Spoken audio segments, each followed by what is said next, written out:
evening guys. Yan, so dito ako magki-Christmas house.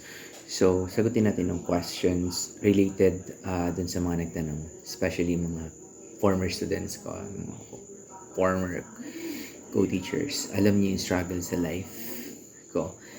After na kuhanin sa akin ni Lord yung mahal ko sa buhay. So, and then, na-realize ko din nung nanood ako ng movie ni Dingdong Dantes at saka ni Marin Vera before na yung pagiging successful sometimes may kapalit na risk, may kapalit na mahal sa buhay.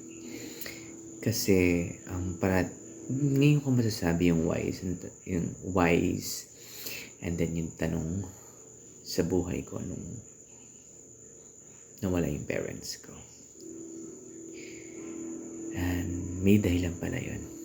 Ngayon ko nakikita yung purpose na kinuha siya ni Lord, and then naniniwala ako kinuha siya ni Lord kasi para matest yung personality at the same time kakayanan kong magdesisyon at tumayo sa sarili kong paa.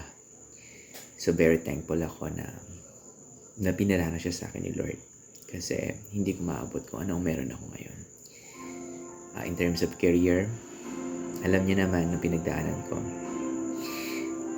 Pangarap na sasakyan, na savings, pangarap na investments, na career life, friends, and then yung pagiging matured enough in terms of decision making at the same time, yung family na what I have now.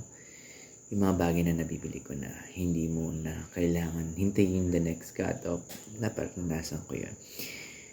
So sa mga nakapalo sa life and challenges sa buhay ko, and then alam niyo naman yung pinagdaanan ni Sir Eman, Kuya Eman. Please keep on supporting me pa rin for more journey. And then, yun lang. Minsan, kinuha sa ni Lord yung mga mahal mo sa buhay para maging successful ka. Yan po yan.